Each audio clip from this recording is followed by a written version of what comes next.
Hello अस्सलाम वालेकुम dear students. हाँ, मैं हूँ अब्बास ख़ान। डियर स्टूडेंट, आज की वीडियो में मैं मॉडल पेपर से जो है ना वो एमसीक्यूज़ जो है ना वो उसको डिस्कस करूँगा और टोटल एमसीक्यूज़ जो है ना वो 30 एमसीक्यूज़ जो है ना मैं उसको डिस्कस करूँगा। मैं उनको साथ साथ एक्सप्लेन भी करूँगा ताकि आपको जो है ना इस हवाले से कंसेप्चुअल क्लैरिटी भी है ना वो आपको हासिल हो। ठीक हो गया? और ये आपके लिए बहुत बेनिफिशियल होने वाली है, तो वीडियो को आखिर तक जो है ना वो देखिएगा। फिर हम पहले एमसीक्यू की तरफ आ जाते हैं। वो कहते हैं अ direct tax is that which is the heavy burden on the tax payer. तो डियर स्टूडेंट, ये जो ए ऑप्शन है ना ये यहाँ पर ठीक नहीं है। ठीक है ना? क्यों ठीक नहीं है? रीज़न क्यों क्यों क्या है कि यहाँ पर क्या करें, इसको ये जनरलाइज कर रहा है। ठीक है ना? क्या कहते हैं वो heavy burden on tax payer. तो देखो, अगर डायरेक्ट टैक्स को देखो ना डियर स्टूडेंट्स, तो वो किसके ऊपर जाना वो अगर हम जो है ना इनकम टैक्स की तरफ हम देखते हैं, ठीक है ना, तो वो किसके ऊपर जाना वो हैवी बर्डन है, वो रिच लोगों के ऊपर जाना वो हैवी बर्डन होता है। ठीक है ना? जबकि आपका जो जो जो पुअर लोग होते हैं उनके ऊपर जाना कोई जाना इनका इनका कोई बर्डन नहीं होता है। ठीक है ना? जैसे मैंने बताया इनकम टैक्स है, ठीक है ना, तो वहाँ पर क्या, अगर आपको आपको याद होगा तो वहाँ पर क्या है, 6 लाख की जो ना वो लिमिट है, 6 लाख की एग्जेम्पशन है। यानी जिसकी इनकम 6 लाख या 6 लाख से एबव है, इनके ऊपर जो क्या होगा इनकम टैक्स जो है ना वो क्या होगा वो लगना है। लेकिन जिसकी इनकम 6 लाख से कम है, 6 लाख या 6 लाख से कम है, उसके ऊपर जो है कोई इनकम टैक्स नहीं लगना। ठीक है ना? तो ये मतलब ये है जो पोअर पीपल है इसके ऊपर जो है ना ये डायरेक्ट टैक्स है ना कोई बर्डन नहीं है। ठीक हो ना? कि जिसकी जो हाईएस्ट सैलरी उसके लिए जो है ना ये बर्डन है, क्योंकि जिसकी जितनी भी इनकम बढ़ती जाएगी तो जो है उनका इनकम जो टैक्स रेट होगा वो भी बढ़ता जाएगा। तो ये ऑप्शन नहीं है, क्योंकि यहाँ पर एक जनरलाइज किस्म की एक बात की गई है। वो कहते हैं can be directly deposited in the banks. Definitely सुन, अगर आप देखते हैं जो आपका जो इनडायरेक्ट टैक्स है, जो फेडरल एक्साइज ड्यूटी की बात करते हैं या सेल टैक्स की बात करते हैं, क्या उनको आप बैंक के थ्रू नहीं जमा करवाते? बिल्कुल आप जमा करवाते हैं। तो चाहे डायरेक्ट टैक्स हो या इनडायरेक्ट टैक्स हो, जैसे मैंने इनडायरेक्ट टैक्स की एग्जाम्पल दी है, सेल टैक्स हो गया, फेडरल एक्साइज ड्यूटी होगी, उसको भी आपको क्या कर सकते हैं, बैंक के थ्रू क्या कर सकते हैं, डिपॉजिट करवा सकते हैं। तो ये भी ऑप्शन क्या है इसमें ठीक नहीं है, ये की कैरेक्टरिस्टिक्स नहीं है। ठीक हो गया? सिर्फ ऐसा है जो है ना वो कैरेक्टरिस्टिक्स जो बिल्कुल जो है ना इनके साथ यूनिक किस्म का जो है ना वो कैरेक्टरिस्टिक्स नहीं है। ठीक है ना? ये सब ये डायरेक्ट टैक्सेस में भी उनको डिपॉजिट कर सकते हैं और इनडायरेक्ट टैक्सेस को भी है ना वो डिपॉजिट कर सकते हैं। ठीक हो गया? तो ये भी इसमें नहीं होगा। कैन नॉट बी इवेडेड, नहीं, ये भी गलत है भाई। डायरेक्ट टैक्सेस को आप जो है ईजिली जो है उसको इवेड किया जा सकता है। जैसे अगर आप मैं सैलरी की बात करता हूँ, आपका जो है ना इनकम टैक्स जो सैलरी है, ठीक है ना, उसको आप जो है ना वो या इनकम टैक्स जो है ना आप जो है ना मुख्तलिफ किस्म के आपके जो सोर्सेज हैं, ठीक है ना, उनको आप क्या छुपाते नहीं हैं, बिल्कुल आप उनको जो है ना उनको छुपाते हैं, डिस्क्लोज नहीं करते।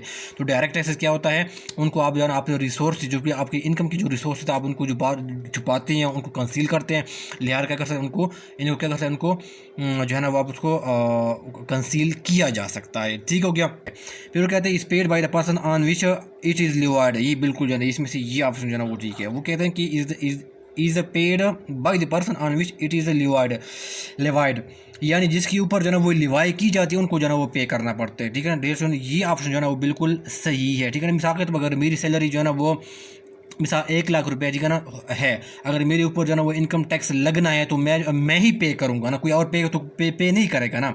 मैं अपनी ही जो है ना वो इनकम सैलरी के ऊपर जो है ना मुझे इनकम टैक्स पे करना पड़ेगा। मुझे अपनी इनकम के ऊपर जो है ना वो डायरेक्ट टैक्स जो है ना, अगर आप इनकम टैक्स अगर हम डायरेक्ट टैक्स में इनकम टैक्स की बात करें तो मुझे क्या करना पड़ेगा, उनको पे करना पड़ेगा। ठीक हो गया?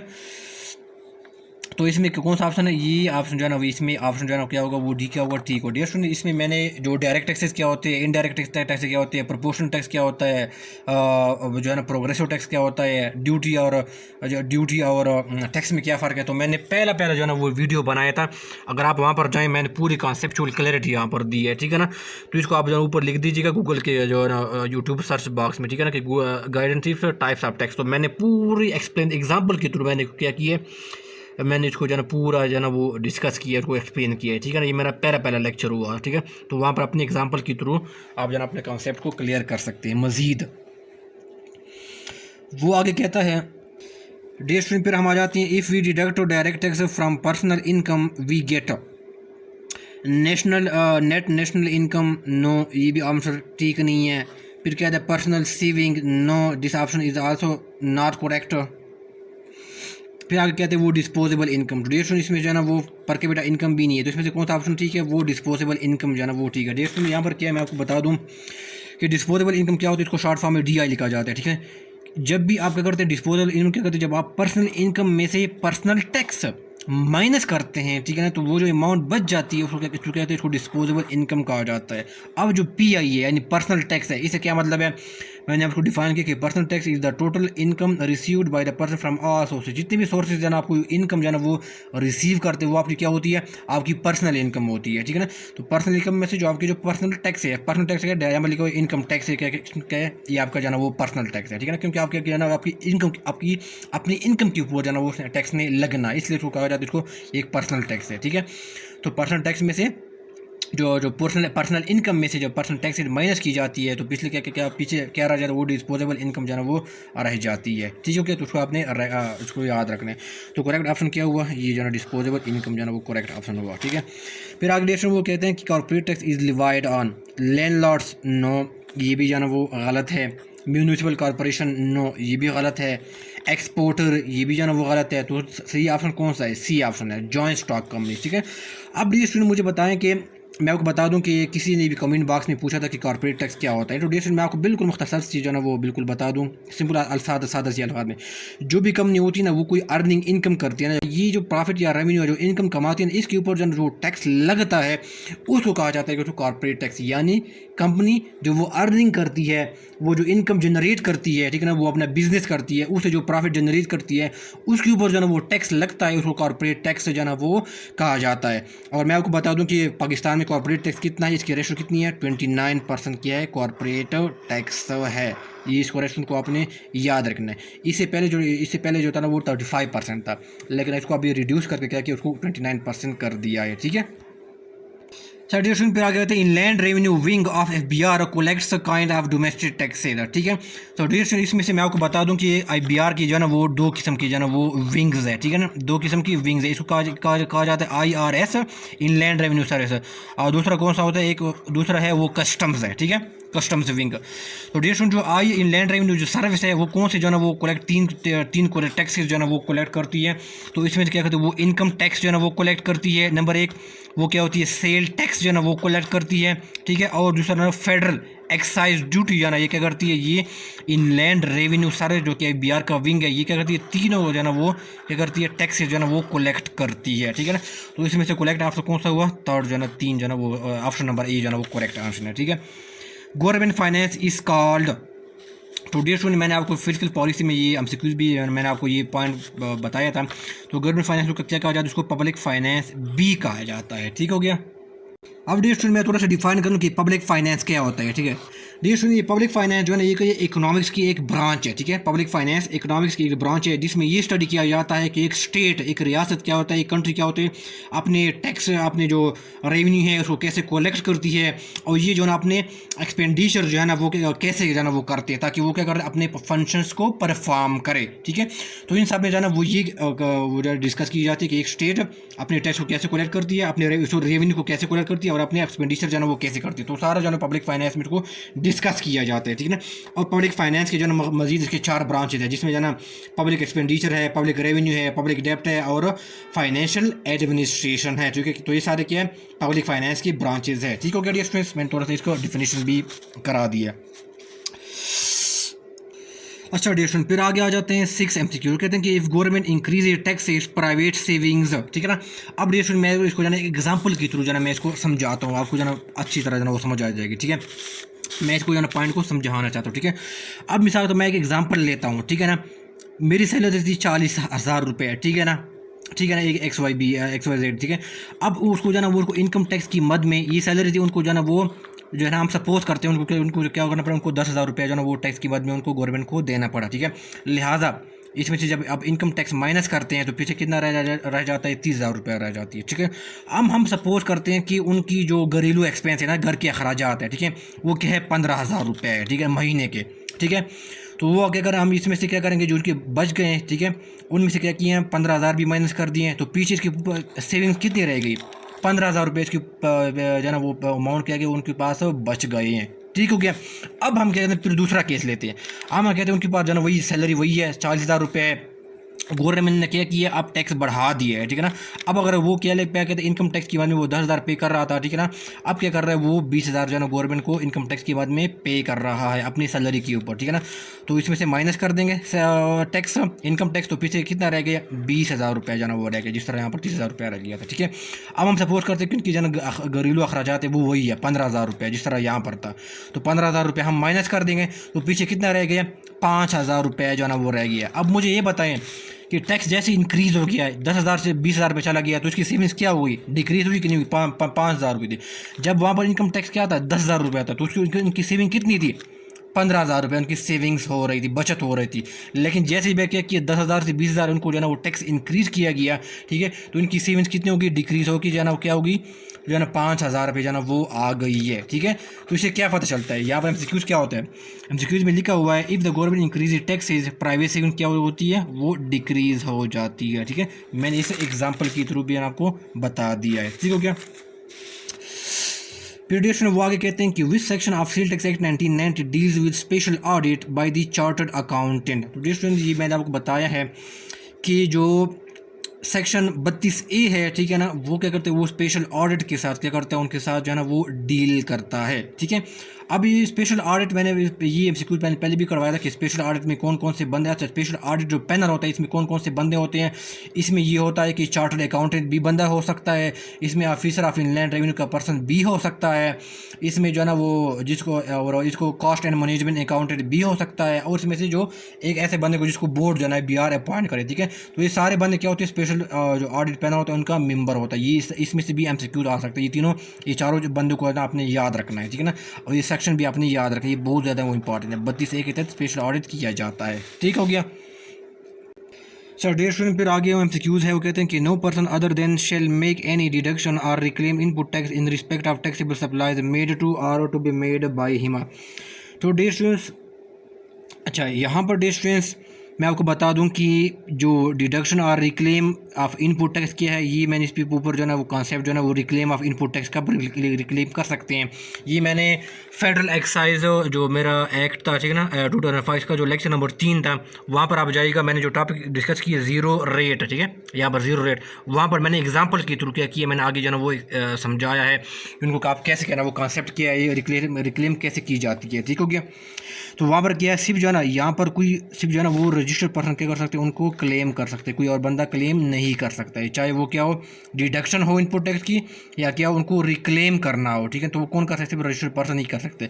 डियर स्टूडेंट डिडक्शन होना reclaim of input tax these are two different things, ठीक है। ये मैं ऑलरेडी मैंने जो मेरे सेल टैक्स और फेडरल एक्साइज ड्यूटी थी उसमें मैंने क्या किया उसको डिफाइन उसको एक्सप्लेन भी किया था, ठीक है ना, और किसी ने गौर से देखा हो, ठीक है। लेकिन मैं किसी एक वीडियो में इसको अलग जना मैं इसको एक्सप्लेन कर दूँ कि क्या ये दो डिफरेंट कॉन्सेप्ट्स है, ठीक हो गया। फिर डेट वो आ जाती हैं कि the unpaid sale tax is termed as, ठीक है। तो ARREA में स्पेलिंग थोड़ा गलत हो गया, एरियर्स बैलेंस डेबिट या क्रेडिट। तो इसमें कौन सा एरियर होता है जो क्या करते हैं आप जो सेल टैक्स आप जो है ना ड्यू डेट पे नहीं करते, तो क्या होता है अनपेड होती है, वो क्या होती है वो आपके एरियर्स में जो है ना वो शो होती है, ठीक है, तो आपकी एरियर्स का पार्ट बन जाती है। अच्छा डेट वो आगे वो कहते हैं एग्जीक्यूट नंबर 10 कहते हैं, मैंने नंबरिंग थोड़ी सी गलत हुई, ये 10 नंबर है। The value of sale tax on taxable supplies and import goods is. तो डेट ये कौन सा है, वो 17% है, ठीक है। 17% कौन सा, एक जनरल सेल्स टैक्स है, ठीक है, एक जनरल किस्म का क्या है सेल टैक्स है, और ये कौन सा रहा परसेंटेज कितनी है 17% है, ठीक हो गया, एक जनरल किस्म का रेट है। वो कहते हैं file return is made in which of the following cases, in case of D registration, in case of suspension, in case of black listing या नन ऑफ दीज। तो डी में कौन सा है, जो पहला ऑप्शन है वो क्या है, ठीक है, ठीक है। अब डी स्टूडेंट ये फाइनल रिटर्न क्या होती है, जब आप जाना अपना बिजनेस को वाइंड अप करते हैं, उनको जाना वो क्लोज करते हैं, ठीक है ना, तो वो क्या करते हैं आप अपना जो फाइनल रिटर्न है वो BR क्या करती है जमा करवाते हैं, जब अपने बिजनेस को वाइंड अप करते हैं, क्लोज करते हैं, ख़त्म करते हैं, ठीक है। तो इस सूरत में क्या होगा अपना फाइनल रिटर्न जमा करवाते हैं, ठीक है ना।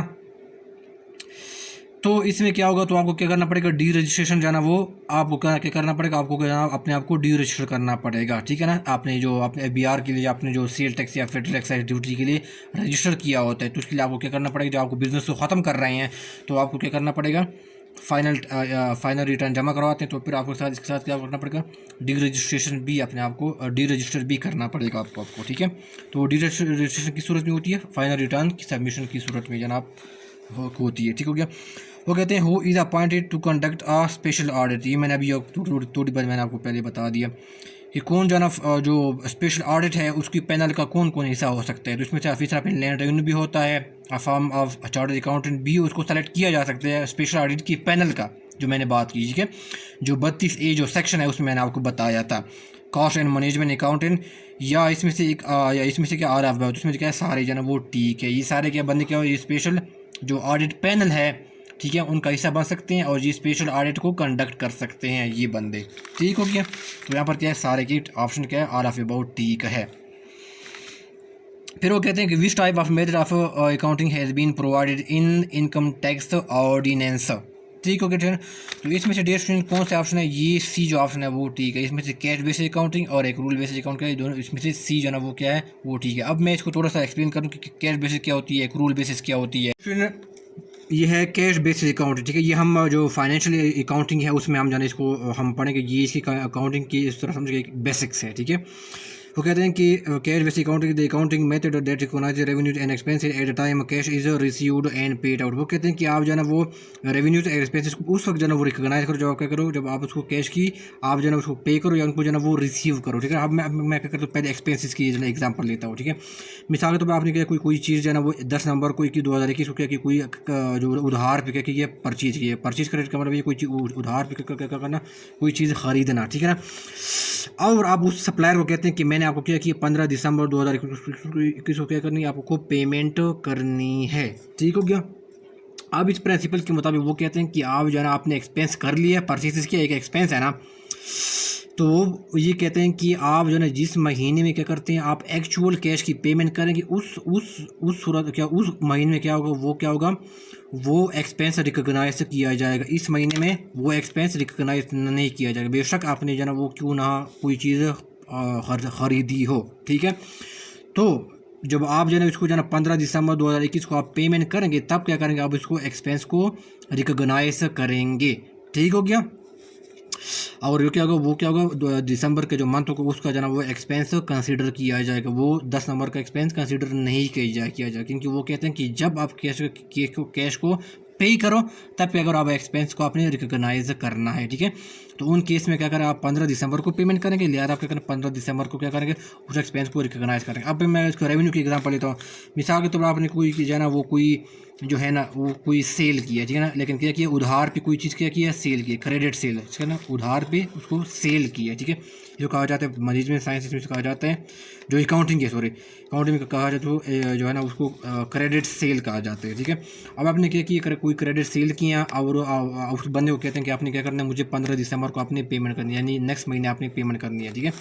अब वो क्या कहते हैं कि अब ये प्रिंसिपल ये कहते हैं जी अकाउंटिंग मेथड ये कहते हैं कि आप क्या करो उस वक्त कैश को रिकॉग्नाइज करो जब आपने क्या करना है कैश को रिसीव करना है। अब आपने कैश को कब रिसीव करना है, 15 दिसंबर को आपने रिसीव करना है। तो ये जो आप जो ना रेवेन्यू रिसीव करेंगे जो आपने सेल किया है, तो आप क्या करेंगे आपको जो ना दिसंबर का जो महीने उस दिसंबर के महीने में उसको क्या करेंगे आप उसको सेल कंसीडर करेंगे, नवंबर के महीने में नहीं करेंगे, ठीक है। ये कैश बेसिस अकाउंटिंग हमें ये कहता है, ठीक है। तो जिस महीने में आप कैश रिसीव करेंगे उस महीने में इस महीने का उसको रेवेन्यू जाना उस महीने का कंसीडर करेंगे, ठीक हो गया, उस महीने में इसको रिकॉग्नाइज करेंगे, ठीक हो गया डियर स्टूडेंट्स। ये जो है ना कैश बेसिस जो अकाउंटिंग इसकी अपोजिट है, ठीक है, ये इनका अपोजिट है। वो कहते हैं कि is the accounting method where revenue expenses are recorded when a transaction occurs and not when money actually changes hand. वो कहते हैं कि जिस टाइम अगर आप कोई ट्रांजैक्शन करते हैं उस जो है ना जो भी महीना होगा, ठीक है ना, या जो भी डेट होगा उसको क्या करें आप उसको रेवेन्यू या एक्सपेंस को क्या करें उसको रिकॉग्नाइज करें, ठीक है। मैं फिर वही एग्जांपल लेता हूँ कि आपने कोई 10 नंबर को किया कि कोई चीज़ परचेज की उधार पे और उस बंदे को कहते हैं कि मैंने 15 दिसंबर को आपने जो है ना वो पेमेंट करनी है, ठीक है। तो वो क्या करते हैं कि जब आप उसको ट्रांजेक्शन करते हैं, यानी मैंने क्या किया कि ट्रांजेक्शन किया ना, मैंने कोई चीज़ परचेज की है 10 नंबर को, ठीक है ना, तो मैं करूँगा इस महीने में क्या करेंगे उसको इस महीने का उसको क्या करूँगा उसको एक्सपेंस रिकॉग्नाइज करूँगा और इसी महीने में क्या करूँगा मैं इस महीने का जो नवंबर का महीने इसको नवंबर के महीने में इसको एक्सपेंस अपना मानूंगा कंसीडर करूँगा, ठीक है ना। ठीक है। और जबकि मैंने एक्चुअल पेमेंट जो है ना वो कब जो है उसको करनी है, मैंने 15 नवंबर 2021 को यानी अगले महीने को करनी, तो इस महीने में मैंने उसको रिकॉग्नाइज नहीं करना, ठीक है ना। तो मैंने जो एक्चुअल एक्सपेंस कर लिया है, तो मैं किस महीने को कंसीडर करूँगा, मैं नवंबर के महीने को कंसीडर करूँगा, क्योंकि मैंने यहाँ पर इस महीने में ट्रांजैक्शन की है, ठीक है। इसी तरह आप कोई सेल भी कोई चीज़ है ना, वो आप उसको क्या करते हैं, उसको बेचते हैं, ठीक है ना, जो है ना वो सेल करते हैं, ठीक है ना, जो है ना सेल करते हैं, ठीक है ना, करें उधार भी कोई चीज़ बेचते हैं, ठीक है ना। तो जिस महीने को आप जो है ना ट्रांजैक्शन करते हैं, उसी महीने का क्या करेंगे, आप उसको रेवेन्यू कंसीडर करेंगे, ठीक है। उस महीने में नहीं करेंगे जिसमें आप जो है ना वो एक्चुअल कैश रिसीव करेंगे, नो। जिस महीने में आप ट्रांजैक्शन करेंगे, यानी मैंने उधार पे जो है ना वो कोई चीज़ जो है ना वो बेचा है, और मैं उसे कहता हूँ कि आपने 15 दिसंबर को इसकी पेमेंट करनी है, उस बंदे को कहता हूँ, ठीक है। तो बेशक मैंने 15 दिसंबर को पेमेंट तो रिसीव करनी है, तो मैं उस महीने का जो ना ये रेवेन्यू नहीं मानूंगा, मैं कहूँगा कि जिस महीने में उसको ट्रांजैक्शन की है उस महीने का मैं रेवेन्यू मानूंगा, ठीक है। तो मेरा रेवेन्यू किस महीने का कंसीडर होगा, जिस महीने मैंने ट्रांजैक्शन किया, तो क्या होगा, 10 ये जो नवंबर का महीना इस महीने का रेवेन्यू कंसीडर किया जाएगा, ठीक है। तो इसका बेसिक यही कॉन्सेप्ट है, ठीक है डियर स्टूडेंट, मैंने कुछ डिटेल में जो ना वो समझा दिए हैं, ठीक है। तो ये बेसिक कॉन्सेप्ट है। डिस्ट्रिक्ट विभाग वो कहते हैं कि how the government can meet its expenditure, ठीक हो गया। तो कहते हैं बाई टैक्सिंग पीपल, ज़ाहिर है जना गवर्नमेंट अगर अपने अखराजात करती है तो किससे पूरा करती है, वो लोगों के ऊपर जो ना वो टैक्स कलेक्ट करती है, चाहे वो डायरेक्ट टैक्सेज हो चाहे इनडायरेक्ट टैक्सेज हो, ठीक है ना। By borrowing from banks and other sources and government, ठीक है ना। तो क्या करती है गवर्नमेंट, क्या करती है, वो ना सिर्फ बैंक से जो ना बोली थी, चाहे वो डोमेस्टिक बैंक हो, यानी जो आप पाकिस्तान में जो कमर्शियल जो डोमेस्टिक बैंक हैं उनसे भी बोरोइंग करती है, बल्कि जो इंटरनेशनल फाइनेंशियल इंस्टीट्यूशन है उनसे भी क्या करती है, गवर्नमेंट से बोरोइंग करती है अपने एक्सपेंडिचर को मेट करने के लिए, या अदर गवर्नमेंट या किसी और कंट्री की गवर्नमेंट से क्या करती है, उनसे भी क्या करती है, उनके लोन ले सकती है, जैसे पाकिस्तान ने जो है सऊदी अरब से जो है वो लोन जो है वो लेती है, ठीक है। तो अपने एक्सपेंडिचर को मेट करने के लिए जो दीगर जो ममालिक हैं उनसे भी क्या कर सकते हैं, उनकी गवर्नमेंट से लोन लिया जा सकता है। बाई प्रिंटिंग न्यू मनी, बिल्कुल आप जो है ना न्यू करेंसी जो नोट्स है उनको भी छापती है और अपने एक्सपेंडिचर को पूरा करने के लिए, ठीक है। तो ये सारे जो है ना वो मेथड को यूज़ करते हैं गवर्नमेंट। फिर रिलेशन वो आगे the main source of revenue of federal government is, तो डिएस इसमें से कौन सा ऑप्शन ठीक है, प्रॉपर्टी टैक्स हो गया, टोकन टैक्स तो इसमें आता नहीं है ना, ठीक है ना। टोकन टैक्स के किस में आते हैं, वो जो लोकल गवर्नमेंट होती है ना वो ये है ना ये टैक्स जो है ना वो कलेक्ट करती है, ठीक है। टोकन टैक्स हो गया, कस्टम ड्यूटी होगी, या सेल टैक्स हो गया। तो डिस्टेंस मैं आपको बता दूं कि ये जो लार्जेस्ट कंट्रीब्यूटर है ना वो क्या है, सेल टैक्स है। ये मैंने आपको एक फिगर बताई है, ये मैंने जो फेडरल बजट है 2021 में से मैंने आपको बताई है, निकाली है। तो जो 43% जो टैक्स है गवर्नमेंट क्या करती है, वो क्या करती है, इसने जो इनडायरेक्ट टैक्स है, सेल टैक्स है, उनसे क्या करती है, इसमें से इनडायरेक्ट टैक्सेस में जो सेल टैक्स है वो सबसे क्या है, बिगेस्ट कंट्रीब्यूटर है, ठीक है ना। तो ये क्या करती है, बिगेस्ट कंट्रीब्यूटर है गवर्नमेंट की रेवेन्यू में इजाफा जो करती है, ठीक है। तो आपने जाना वो आपने याद रखना कि सेल टैक्स क्या है, वो बिगेस्ट कंट्रीब्यूटर है, और ये परसेंटेज भी आप याद रखिएगा 43%, ठीक हो गया। फिर वो कहते हैं कि exemption limit for income tax in Pakistan is 10 lakh, 6 lakh, 5 lakh, 7 lakh. Best मैंने इसमें जो करेक्ट ऑप्शन किया वो 6 लाख है, ठीक है ना। अगर किसी की इनकम जो है ना वो 6 लाख या 6 लाख से कम है तो इसके ऊपर जो है कोई इनकम टैक्स नहीं लगना। अगर किसी की इनकम 6 लाख से अबव है तो इनकम टैक्स जो है ना फिर वहाँ से जो है ना वो लगना स्टार्ट हो जाता है, ठीक हो गया। तो जो मेन जो है ना एग्जेम्पशन लिमिट है वो क्या है, 6 लाख। जिसकी 6 लाख या 6 लाख से कम है उसके ऊपर कोई इनकम टैक्स नहीं लगना, ये आपने याद रखना है। फिर दूसरे आगे सिक्योर आ जाता है, वो कहते हैं कि income tax ordinance 2001 replace the income tax ordinance, ठीक है। तो डिस्टेंस इसमें करेक्ट ऑप्शन किया है, ये है जो इनकम टैक्स ऑर्डिनेंस 2001 है, इससे पहले कौन सा था लॉ था, वो 1979 में क्या था, वो लॉ था। तो जब 2001 आ गया तो क्या किया, उसको रिपील किया गया, ठीक है। तो income tax ordinance 2001 was enforced from, तो क्या किया डिस्टेंस, ये जो ना 1 जुलाई 2002 को क्या किया, उनको इन्फोर्स किया गया, उनको लागू किया गया था, ठीक है। इनकम टैक्स ऑर्डिनेंस 2001 कंटेन्स, तो इसमें से करेक्ट ऑप्शन कौन सा है, ये दो है, 242 सेक्शंस है और 14 शेड्यूल्स है। Income tax ordinance was effective from 1979 2001 to 2002, तो इसमें से कौन सा है, 2002 से क्या था, ये ऑपरेटिव होता, ये इफेक्टिव होता, यानी लागू था, ठीक हो गया। The rate of taxes for banking company in Pakistan is, ठीक है। टुडे इसमें से कौन सा ऑप्शन ठीक है, वो क्या है, 35% है, ठीक है। जो बैंकिंग कंपनीज है, ठीक है, उनके लिए जो टैक्स रेट है वो क्या है, 35% है। वो कहते हैं the rate of tax for companies other than banking company, यानी बैंकिंग कंपनी के अलावा जो भी कंपनी है वो इसके लिए टैक्स रेट कौन सा है, तो मैंने आपको पहले बताया क्या है, 29% है, ठीक है। तो ये इज द करेक्ट आंसर है। सजेशन पे आगे वो कहते हैं cell tax is Pakistan is direct and progressive, direct and proportional, indirect and progressive and indirect and proportional है। तो डी ऑप्शन क्या है वो ठीक है। डी ऑप्शन ये डायरेक्ट इनडायरेक्ट इसलिए ना, एक अब मैंने कहा कि एक डायरेक्ट टैक्स होता है। डायरेक्ट टैक्स क्या होता है, जिसके ऊपर डायरेक्ट टैक्स क्या होता है कि जिसके ऊपर जो टैक्स इम्पोज की जाती है ना उसी को जो है वो देना पड़ता है। जैसे इनकम टैक्स हो गया, ठीक है, जिसके ऊपर लगाई जाती है उनको जो है वो भरना पड़ता है, उनको टैक्स देना पड़ता है सरकार को। अब इनडायरेक्ट टैक्स इसलिए है ना कि कंपनी क्या होती है, मिसाल के तौर पर कोई चीज़ जो है ना वो बनाती है, ठीक है, गवर्नमेंट क्या करती है उसने उसने टैक्स जो है ना वो रिसीव करना होता है। अब वो कंपनी क्या करती है, वो बजाय खुद टैक्स देने का क्या करती है, वो टैक्स क्या करती है, वो रिस्पॉन्सिबिलिटी शिफ्ट कर देती है किसके ऊपर, कस्टमर के ऊपर। यानी कि कस्टमर के से जो है ना वो कंपनी क्या करती है, वो टैक्स कलेक्ट करती है। अब वो टैक्स क्या करती है, वो गवर्नमेंट को क्या करती है, वो जमा करवाती है, ठीक है। यानी जिसके ऊपर लगनी है टैक्स, इनडायरेक्ट टैक्स की मैं बात करूँ, जिसके ऊपर लगती है वो खुद नहीं देता, बल्कि वो क्या करती है, सिर्फ रिस्पॉन्सिबिलिटी आगे जो है ना वो शिफ्ट कर देता है किसके ऊपर, कंज्यूमर के ऊपर जो है ना वो शिफ्ट कर देता है। तो कंपनी क्या करती है, वो कंज्यूमर से टैक्स कलेक्ट करती है, फिर क्या करती है, गवर्नमेंट को क्या करती है, वो जमा करवाती है, खुद जो है ना वो नहीं देती, ठीक हो गया।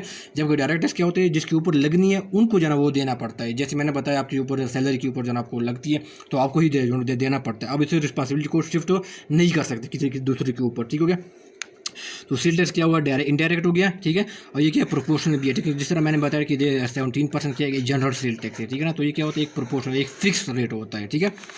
तो एक सेल टैक्स क्या है, एक जनरल रेट होता है, ठीक है। तो ये क्या होता है, इनडायरेक्ट भी होता है, एक प्रोपोर्शनल भी होता है, ठीक है, एक फिक्स होता है।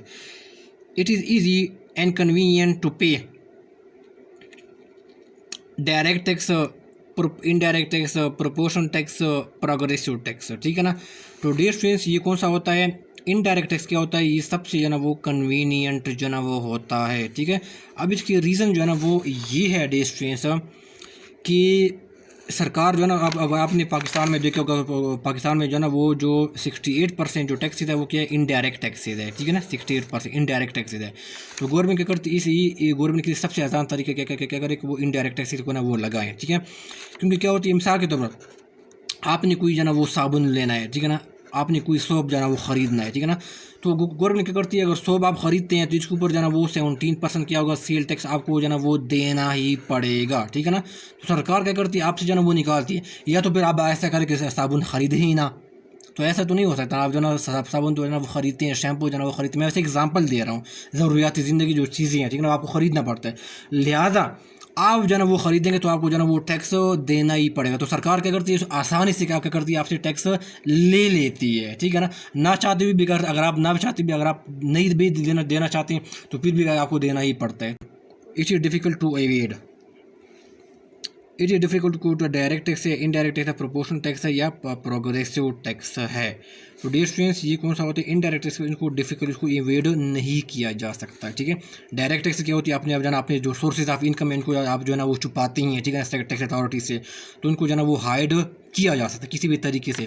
लेकिन जो इनडायरेक्ट टैक्स है उसको जो है ना वो छुपाया नहीं जा सकता। मैंने कहा आप जो है ना सब साबुन खरीदते तो आपको जो है ना इनकम टैक्स, आपको जो है ना वो सेल टैक्स तो देना ही पड़ेगा ना। सेल टैक्स क्या इनडायरेक्ट टैक्स है, ठीक है। आप शैम्पू खरीदते हैं, ठीक है ना, आप कोई और चीज़ जो है ना वो खरीदते हैं, ठीक है ना, आप कोई मेडिसिन खरीदते हैं, ठीक हो गया, मेडिसिन खरीदते हैं, तो इसके ऊपर जो है ना आपको जो है ना वो सेल टैक्स देना ही पड़ेगा, आपको इनडायरेक्ट टैक्स देना ही पड़ेगा, ठीक है ना।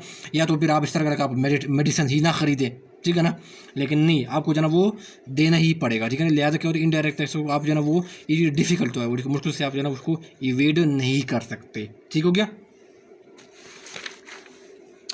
देयर आर डायरेक्टर या डायरेक्टोरेट जनरल इन, डायरेक्टोरेट होता है, ठीक है ना, डायरेक्टोरेट होता है जनरल इन FBI। तो इसकी जो डिस्टेंट कौन से MCQ है वो ए जो है ना वो करेक्ट ऑप्शन है, ठीक है।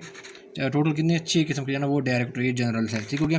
फिर आ जाती है कि प्रॉपर्टी इनकम इंक्लूड्स या income from property includes profit on sale of property too profit on sale of property too. ये भी ठीक नहीं है, क्योंकि डिस्ट्रिक्ट मैंने इससे पहले बताया था कि आप अगर आपके पास कोई रियल स्टेट, हम प्रॉपर्टी की बात है, कोई रियल स्टेट आपने जाना उसको प्रॉफिट पे बेच दिया, मुनाफे पे बेच दिए, तो जो प्रॉफिट आप कमाते हो उसको कहा जाता है, उसको कैपिटल गेन जाना उसको कहा जाता है, ठीक है ना। तो इनकम फ्रॉम प्रॉपर्टी की कैटेगरी में वो नहीं आता, ठीक है। Rent chargeable to tax of property let out, यानी अगर आप कोई प्रॉपर्टी है, कोई बिल्डिंग है, कोई लैंड है, ठीक है ना, अब जो है ना वो किराए पे देते हैं, ठीक है ना, तो उससे जो भी रेंट आप वसूल करते हैं तो क्या होगा डेट ये ऑप्शन जो है ना वो ठीक है, तो उससे क्या आएगा इनकम फ्रॉम प्रॉपर्टी या प्रॉपर्टी इनकम में क्या आएगा वो कैटेगरी में क्या करते ये आएगा, ठीक है ना। सी ऑप्शन क्यों नहीं ठीक है, rent obtain from giving property on lease, ठीक है। डेट अगर आपके पास कोई प्रॉपर्टी है, ठीक है ना, कोई लैंड है, बिल्डिंग, अगर आप उनको लीज पे देते हैं, लीज पे यानी आपका कोई लीज कॉन्ट्रैक्ट करते हैं, ठीक हो गया। अब जो कोई बिल्डिंग को, ठीक है, और उनसे आप कुछ करते हैं, कोई रेंट जो है ना वो वसूल करते हैं, तो वो क्या करते हैं वो इनकम फ्रॉम प्रॉपर्टी में नहीं आता, बल्कि मैंने आपको बताया था किस में आते हैं, वो इनकम फ्रॉम बिजनेस की कैटेगरी में आता है। अगर आपके पास कोई प्रॉपर्टी है, आपने इसको कोई लीज कॉन्ट्रैक्ट किया हुआ है, उस प्रॉपर्टी से आप कुछ करते हैं, कोई रेंट वसूल कर रहे हैं, तो वो किस में आएगा, वो इनकम फ्रॉम बिजनेस की कैटेगरी में आएगा। लेकिन अगर आपने सिर्फ जो है कोई प्रॉपर्टी को सिर्फ रेंट पे दी है, कोई लीज कॉन्ट्रैक्ट नहीं किए, तो उस सूरत में जो भी आप इनकम कमाएंगे वो किस में आएगा, इनकम फ्रॉम प्रॉपर्टी की कैटेगरी में जो है वो हेड ऑफ इनकम की कैटेगरी में जो है वो आएगा, ठीक हो गया। डेट फिर आगे हम सिक्योर आ जाते हैं, वो कहते हैं zero rated supply is exempted supply, taxable supply both A and B और नन ऑफ दी। तो इसमें जो कौन सा ऑप्शन ठीक है वो टैक्सेबल सप्लाई जो ना ऑप्शन ठीक है। मैंने आपको जो ना डिफिनेशन क्लास में ये चीज़ जो है वो करवाई थी, ठीक है। ये मैं डिफिनेशन क्लास जो सेल टैक्स एक्ट 1990 उसे मैं उठा रहा हूँ। वो कहते हैं कि टैक्सेबल सप्लाई को ऐसे डिफाइन करते हैं, means a supply of taxable goods made by an importer, manufacturer, wholesaler including dealer, ठीक है ना। तो ये क्या कहलाएगा, जो भी ये बंदे जो है ना वो सप्लाई करेंगे गुड्स को, तो वो क्या होगा, वो टैक्सेबल सप्लाई है ना वो कहलाएगा। और फिर आगे वो लिखता है and includes a supply of goods chargeable to tax at the rate of 0% under section 44, यानी जिन गुड्स के ऊपर जो है ना वो 0 रेट के हिसाब से जो है ना वो टैक्स लगेगा, तो वो क्या होगा, it will be part of taxable supply, ठीक है ना। तो ये दोनों चीज़ें जो है ना, जो मैंने जो दोनों पॉइंट्स क्या होगा, ये टैक्सेबल सप्लाई का ये टैक्सेबल सप्लाई कहलाते हैं, ठीक है। तो ये मैंने ऑलरेडी ये पॉइंट डिफिनेशन क्लास में भी क्या कर उनको कवर करवा चुके हैं, ठीक है। तो ये यहाँ से जो है इसने डिफिनेशन जो है ना वो उठाई हुई है, MCQ उठाया हुआ है। इसमें कौन सा ऑप्शन होगा, टैक्सेबल सप्लाई, जिसका राइट ऑप्शन होगा। डिफरेंट पर आगे वो कहते हैं कि which one is not part of the agricultural income derived from land, income derived from land situation in Pakistan, income derived from land is a income derived from land which is used for agricultural purposes, या land situated in foreign country. तो ये option जो है ना वो ठीक और नहीं है, ठीक है ना। जो पाकिस्तान के फॉरेन कंट्री में जो लैंड वाकई इससे जो है ना कोई लेना देना नहीं है, ठीक है ना। तो पाकिस्तान में जो एग्रीकल्चर इनकम की बात कर रहे हैं वो सारे क्या होते हैं, ये सारे क्या होते हैं, एग्रीकल्चर इनकम जो है ना वो से जो है ना वो ड्राइव होते हैं, ठीक है ना। अगर कोई लैंड पाकिस्तान में सिचुएट करता है, इससे अगर हम इनकम ड्राइव करते हैं तो किस में आएगा, एग्रीकल्चर इनकम की कैटेगरी में आएगा, ठीक है। फिर कहते हैं IOCO स्टैंड फॉर, तो इसमें क्या होता है, इनपुट आउटपुट कोऑपरेशन ऑर्गेनाइजेशन होती है। वो जो मैंने आपको बताया था कि IBR की जो है ना वो 6 डायरेक्टोरेट्स है, तो इसमें से एक जो है ना वो डायरेक्टोरेट ये भी है, इनपुट आउटपुट कोऑपरेशन ऑर्गेनाइजेशन। ये अक्सर इसमें से MCQ जो है ना वो आ जाता है, ठीक हो गया।